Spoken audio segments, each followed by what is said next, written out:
అద్దరగొట్టి super duper hit అయింది. అందులో ప్రధానమైన భూమికను పోషించి సినిమా కథ ముందుకి నడవడానికి, సినిమా కథ ఒక కొలిక్కి రావడానికి చాలా ప్రధానమైన కీలక పాత్రను పోషించిన ఆ నటుడి పేరు చెప్పడం చాలా సులభం. తనే హర్షవర్ధన్ ఇప్పుడు మనతో పాటు స్టూడియోలో ఉన్నారు. ఆయన్ని మనం సాదరంగా ఆహ్వానిద్దాం. వెల్కమ్. థ్యాంక్ యూ అన్న.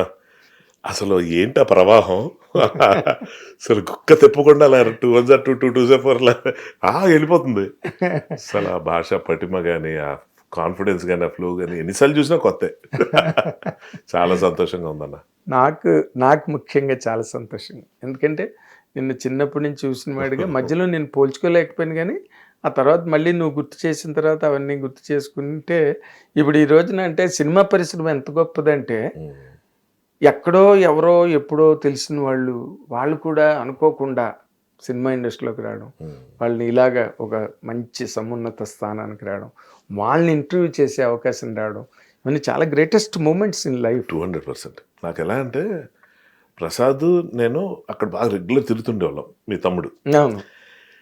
సో అప్పుడు పరిచయం, అప్పుడు బాగా చిన్నవాళ్ళం కదా. బేసిక్గా మీ పేరు నాకు ఎంత రిజిస్టర్ అయిపోయిందంటే ఇక్కడికి వచ్చిన తర్వాత నేనే మీ పేరుని రిఫర్ చేసి అడిగా. ప్రసాద్తో ఆల్మోస్ట్ డిస్కనెక్ట్ ఈ మధ్యకాలం, అసలు టచ్లో చాలా కాలం అవుతుంది.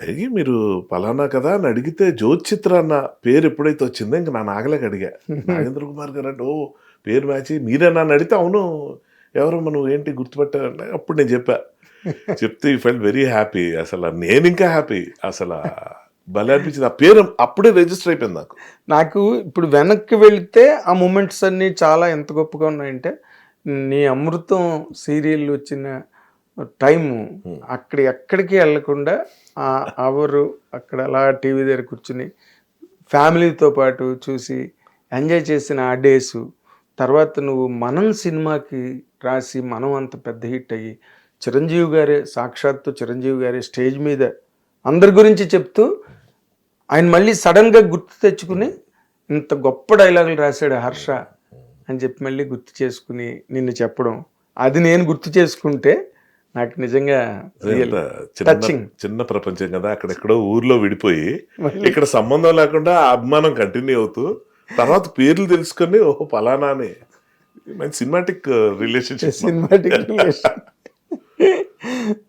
అయితే ఇప్పుడు ఓకే, నీ ఘనతలు నీకున్నాయి. ఎవరి ఘనత వాళ్ళది, ఎవరి ప్రతిభ వాళ్ళది, ఎవరి సాధన వాళ్ళది, ఎవరి అచీవ్మెంట్ వాళ్ళది. నీ అచీవ్మెంట్ షేర్ నీకుంది. అయితే స్టేజ్ ఎక్కి మాట్లాడే స్టేజ్ వచ్చిందా నీకు? వచ్చింది కదా అప్పుడే. గుండె జరగాలంత అయిన తర్వాత చెప్పించినట్టు దీవించాడు నితిన్, నీకు త్వరలో స్టేజ్ ఎక్కి అవకాశం రావాలని కోరుకుంటున్నాను, ఇప్పుడు ఎంత బాగా మాట్లాడుతావు చూస్తానని. అమ్మో, చెప్పించినట్టు దీవించాడు. అసలు ఆ కాంటెస్ట్ ఏంటి ఎవరికి అర్థం కాలేదు అసలు. ఆ కాంటెస్ట్ అది ఏంటంటే బేసిక్గా రైటర్గా నేను ఎంటర్ అయ్యి డైలాగ్ రైటర్గా నితిన్కి నాకు మీద ముందు నుంచి కొంచెం గురి ఉంది, ఎందుకంటే ద్రోణ అనే సినిమాకి రాశా. సో తన మూవీస్లో ఆ టైంలో కొంచెం బ్యాడ్ ఫేజ్లో బాగా ఆడిన సినిమా అది ఉండిపోయింది తన మైండ్లో. అలాగే ఇష్క్ టైంలో నన్ను పిలిచి కొంత వర్క్ చేయించాడు. అదే అంతా హార్డ్లో ఒక 10-15 సీన్స్ రాసి ఉంటా.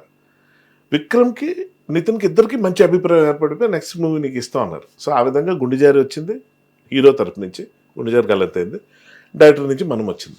ఇది flash back.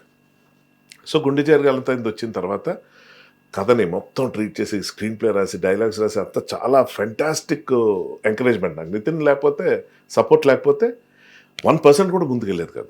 Most complicated script అన్నది, అంత చెప్పడం ఈజీ కాదు. మనం కాదు గుండెజారి గలంతైంది కూడా. ఆ గుండెజారి గలంతైన టైంలో బాగా అతని ఎంకరేజ్మెంట్తో మొత్తం సక్సెస్ఫుల్గా బ్లాక్ బస్టర్ హిట్ కొట్టాం. అవును. సో అప్పుడు మీ మీడియా అంతా అసలు నేను ఎవరికి తెలియదు. అమృతం అవన్నీ ఓకే, కానీ సినిమా పరంగా నాకు బాగా ఎంకరేజ్మెంట్ ఇచ్చి నా గురించి చాలా అద్భుతంగా రివ్యూలు రాశారు, నన్ను బాగా హైలైట్ చేశారు. అక్కడి నుంచి బ్రహ్మాండంగా వెళ్తుంది. సో ఆ సినిమా రిలీజ్కి ముందు ప్రీ రిలీజ్ ఫంక్షన్, అప్పుడు ప్రీ రిలీజ్ కాదు ఆడియో ఫంక్షన్స్ ఉండేవి. అంతే, ప్రీ రిలీజ్ లేదు. అప్పుడు ప్రీ రిలీజ్ అదే ఆడియో ఫంక్షన్కి పిలిస్తే ఆ రోజు నన్ను స్టేజ్ మీద పిలిచి మాట్లాడతాను. ఒక సీన్ షూట్ చేస్తున్నాం ఆ రోజు. యాక్చువల్గా పలానా టైంకి అయిపోవాలి, సాయంత్రంకి అయిపోవాలి, ఫంక్షన్ ఉందని అవలా. సో ఆ ఫంక్షన్ చేసుకొని మళ్ళీ ఇక్కడికి రావాలన్నది ఆ రోజు ఉన్న సిచ్యువేషన్. సరే ఏదైతే ఉందో గబగబా రెడీ అయిపోయి ఆడిటోరియంకి వెళ్ళి కూర్చున్నాను. అక్కడ యాంకర్ పేర్లు చదువుతుంది. ఆ రోజు ఏం జరిగిందంటే జ్వాలగుత్త డాన్సర్గా చేసింది ఆవిడ, షటిల్ ప్లేయర్ అవును, గుత్తా గుత్తా జ్వాల. ఆమెతో పాటు హర్షవర్ధన్ రాణే అని ఒక హిందీలో హీరోగా బాగా సెటిల్ అయ్యాడు అతను. హర్షవర్ధన్ రాణే వచ్చాడు. వస్తే అది సర్ప్రైజ్ గెస్ట్ అనమాట అతను. వస్తే నితిన్కి మంచి ఫ్రెండ్స్ హక్ చేసుకున్నారు, అంత బాగానే ఉంది. స్టేజ్ మీద యాంకర్ పేర్లు చదువుతున్నప్పుడు వీళ్ళు రావాలి వాళ్ళు రావాలి హర్షవర్ధన్ అని ఆ పేరు చదివేటప్పుడు నేను ఇలా లేస్తుంటే ఈయన లేచాడు టక్కుని. ఆయన పేరు కూడా హర్షవర్ధన్ అవడం. సో ఆయన పిలిచారేమో అనుకుని ఆయన ఎక్కేసాడు స్టేజ్. నేను సరే ఆయన ఎక్కాడు కదా మళ్ళీ పిలిస్తే ఎక్కుదాం అని అనుకున్నా. యాంకర్ ఎవరైతే ఉన్నారో లిస్ట్ చదువుతారు, ఒక 10 పేర్లు ఒకేసారి పిలిచారు. అప్పటికే లేట్, ఎందుకంటే మేము షూటింగ్కి వెళ్ళాలి. సో తొందరగా చేసేద్దాం అని పేరున స్పీచ్లు అవేం లేవు అప్పుడు. సో ఇలా పిలిస్తే ఆ లిస్ట్ అంతా అయిపోయింది, నా పేరు మళ్ళీ రాలేదు. ఇప్పుడు ఆయన ఎక్కిన తర్వాత నేను ఎక్కొడతా నాకు రకరకాల మొహమాటాలు, ఏం చేయాలో అర్థం కాలేదు. ఏంటని చెప్పి చూస్తే స్టేజ్ మీద ఉన్న వాళ్ళ పేర్లు అప్పుడు నితిన్ స్పీచ్ ఇస్తూ కనీసం అక్కడే నన్ను మిస్ చేస్తాడేమో, హర్ష ఏడి నేను వచ్చాడు చూశాను అని చెప్పి పిలిచి రా అని పిలుస్తాడు, నా గురించి చెప్తాడు ఏదో మంచి ముక్కలు. అదే ఎందుకంటే అది హైలైట్ నాకు అది ఆ ప్రాజెక్ట్. ఎందుకంటే కేవలం ఫస్ట్ టైం రైటింగ్తో నేను ప్రూవ్ చేసుకున్న సినిమా. సో అది జరగల. స్టేజ్ మీద ఉన్న వాళ్ళందరినీ చూసి సార్ అది మేడం అని అందరి పేర్లు చెప్తున్నాడు. అక్కడ నేను లేని నా గురించి చెప్పలా. చాలా మూల స్తంభాన్ని నేను, మూల విరాట్ని, రైటర్ని పక్కన ఈ టైంలోనూ కరెక్ట్గా ఉంటారు కదా. అంతేరా రైటర్లకి వాల్యూ ఉండదు, ఈ హీరోలు ఇంతే అన్నాడు. అలాగానే ఇంకా అని చెప్పి అందులోకి వెళ్ళిపోయి అక్కడి నుంచి హర్ట్ అయిపోయి బయటికి వెళ్ళిపోయి కట్ చేస్తే ఏంటంటే నితిన్ ఫోన్ చేశాడు. చేసి ఎక్కడున్నావు, షూటింగ్ రావాలి కదా అంటే నేను కొంచెం లేట్గా వస్తాను, నువ్వు వెళ్ళి పలానా ఇది కొంచెం చూసుకో అది ఇది. నేను వెళ్ళట్లేదు నితిన్, జట్ పీస్ ఏంటంటే హర్ట్ అయిపోయాను నేను, నన్ను పిలవలేదు నువ్వు. అదే నీ పేరు పిలిచారు కదా, హర్షవర్ధన్ రానే వచ్చాడు.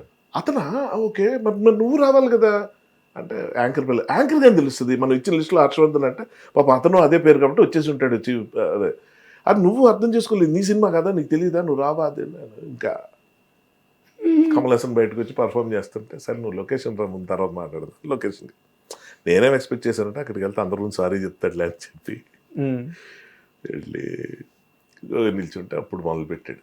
ఇప్పుడు యాంకర్ లిస్ట్లో పిలిచింది, లిస్ట్ రాసుకున్నాను, మనం ఇచ్చిన లిస్ట్లో ఉన్న వాళ్ళందరినీ పిలిచిందావు. నువ్వు రాకపోతే నాకేంటి సంబంధం, నువ్వు నా మీద అలగడం అంటే పోయాను. నువ్వు స్టేజ్ మీద కూడా నా గురించి ఒక్క మాట కూడా అనలేదు. అవునా సార్, స్టేజ్ మీద అక్కడ ఎవరిని మర్చిపోతాం ఎవరు ఇదని చెప్పి అక్కడ బ్రెయిన్ పనిచేయదు మనకి, అలా మెకానికల్గా వెళ్ళిపోతుంటాం, బోల్డ్ అంత ప్రెషర్ ఉంటుంది. ఆ టైంలో చెప్పాలి, ఎవరి గురించి మిస్ అవ్వకూడదు అన్న దాంట్లో అక్కడ స్టేజ్ మీద పిలిచేదే అందుకు. అలా చూసుకుంటూ ఒక్కొక్కరిని అడ్రస్ చేస్తాను. నువ్వు కనబడిపోయి సార్ నన్ను ఏం చేయమంటావు, అక్కడ నాకు తట్టలేదు అది, అంతేలే అది ఇది అని చెప్పి నేనంటే అప్పుడు వీకెండ్ క్లాస్. అప్పుడు అన్నాడు అనమాట, నువ్వు అలుగుతావు నా మీద, అసలు ఏదో రోజు సక్సెస్ వస్తుంది ఇప్పుడు ఈ సినిమా తర్వాత నీకు, అప్పుడు మైక్ పట్టుకునే అవకాశం నీకు వస్తుంది, అప్పుడు తెలుస్తుంది నీకు ఎంత జాగ్రత్తగా ఉండాలి, ఎంత ప్రిపేర్ అయినా ఎలా ఉంటుందో అని. మనకేం తెలుసు ఇవన్నీ, ఏదో అంటున్నాడులే అనుకున్నా, లేదు మనం చాలా టాలెంటెడ్ ఈ విషయంలో. ఆ రోజు నుంచి అన్న ఈ రోజు వరకు స్టేజ్ మీద మైక్ పట్టుకున్న ప్రతిసారి మామూలుగా గణపతి దేవుని పూజించుకుంటాం, నితిన్ గుర్తు చేస్తాడు, తిరగలేదు. ఏదో పాయింట్ ఎంత మాట్లాడానా, మొన్న కోర్టులో ఇదంతా చెప్పా, కోర్టు ఫంక్షన్ లో ఎంత చెప్పినోడిని ప్రొడ్యూసర్ పేర్లు చెప్పడం మర్చిపోవచ్చా కిందకి. మా నితిన్ మళ్ళీ కొట్టేసావయ్యా నన్ను. So that is such a responsibility. అంటే అర్థం కాకుండా మనం ఎలాగ అపార్థం చేసుకుంటాం ఏది యాక్టర్ని, ఐడెంటిటీ క్రైసిస్ క్వశ్చనే లేదు. హిట్ టీవీ యాప్, ఇందులో short news, live news, entertainment shows, movies, digital magazines తో పాటు మీ జిల్లా వార్తలను కూడా ఫ్రీగా చూడొచ్చు. అంతేకాదు కేజీ నుంచి పీజీ వరకు విద్యార్థులకు స్కాలర్షిప్ కూడా అందిస్తున్నాం. ప్రతి వారం 10 మందికి లక్కీ డ్రా ద్వారా ఒక్కొక్కరికి 10,000 రూపాయలు అందిస్తున్నాం. ఇంకెందుకు ఆలస్యం, వెంటనే హిట్ టీవీ యాప్ ని డౌన్లోడ్ చేసుకుని ఫ్రీగా ఎంటర్టైన్మెంట్ పొందండి. Hit TV app. Hit TV app. Please download hit TV app. Hit TV యాప్ని ఫ్రీగా డౌన్లోడ్ చేసుకొని ఎంజాయ్ చేయండి. మీకు నచ్చిన ఎంటర్టైన్మెంట్ కోసం హిట్ టీవీ యాప్ ని ఫ్రీగా డౌన్లోడ్ చేసుకుని ఎంజాయ్ చేయండి. హిట్ టీవీ యాప్ని డౌన్లోడ్ చేసుకుని ఆస్వాదించండి, ఆశీర్వదించండి. ఇంతమంది సెలబ్రిటీలు హిట్ టీవీ యాప్ ని డౌన్లోడ్ చేసుకోండి అని చెప్తున్నారంటే ఎంత మంచి యాప్ ఆలోచించండి. అమెరికా అమెరికా అమెరికా అమెరికాలో చదవాలనుకునే వాళ్ళకి విశ్వసనీయమైన పేరు మన శౌర్య కన్సల్టెన్సీ. UK లో 1 year masters. UK లో 1 year masters. 2 years work permit up to 5 years visa. Contact Saurya Consultancy. Contact 89851 89851.